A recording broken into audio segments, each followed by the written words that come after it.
Questions and comments? The honourable member from St. John's Rothsay. Thank you, Mr. Speaker. And again, good morning to my colleagues and condolences to the member opposite for drawing the short straw to have to read that 20-minute speech. But, Mr. Speaker, the member opposite talks about accountability and leadership accountability. And if there's any one thing that's actually starting to increase in my riding is people calling concern that the leader of the party opposite will not get a security clearance.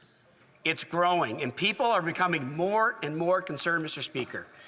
Now we see the CBC report of potential foreign interference in the Conservative leadership contest.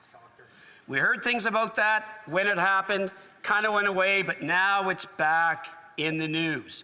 So my question to the member opposite is, what is his leader hiding? Thank you.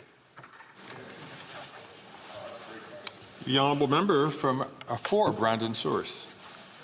Well, Mr. Speaker, if the member feels that way, being a Liberal member himself, he could call a carbon tax election by just, or he could put these unredacted documents into the hands of the officials that are making the decisions on why this government is not transparent, not accountable, and obfuscating on all of these issues. Mr.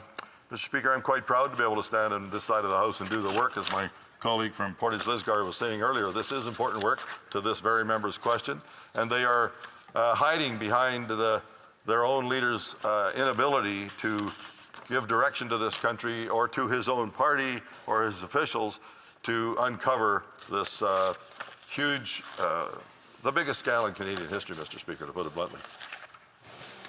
Questions et commentaires. Questions and comments. The honourable member for Barrie Innisfil. Well, thank you, Mr. Speaker.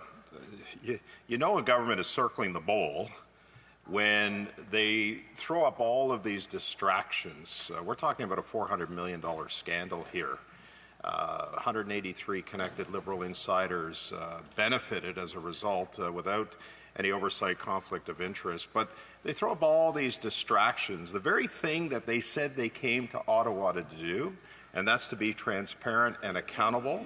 They're now anything but. And we're hearing, of course, this morning, further distractions rather than be accountable and transparent to Canadians. So I'm just wondering if the member can comment on this pattern of distraction. Oh, look, a squirrel. This is the government's way of distracting. And I'll remind you as well, Mr. Speaker, the Chinese Communist regime's interference in foreign elections in this country, foreign interference in elections in this country is well documented on the side of the Liberal Party as well. So another distraction that they're trying to create. The honourable member for Brandon Source. Well, I want to thank my honourable colleague for that excellent question, because he makes the point that I was trying to in this speech as well, that everything the Liberals are doing these days is a distraction from what Canadians really expect them to do. Get to the bottom of this, of why we had a Sustainable Development Technology Canada scandal in the first place. And this is,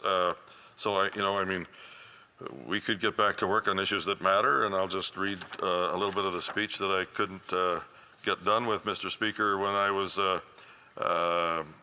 railing, I guess, on some of the Liberal points that I was trying to make ad lib.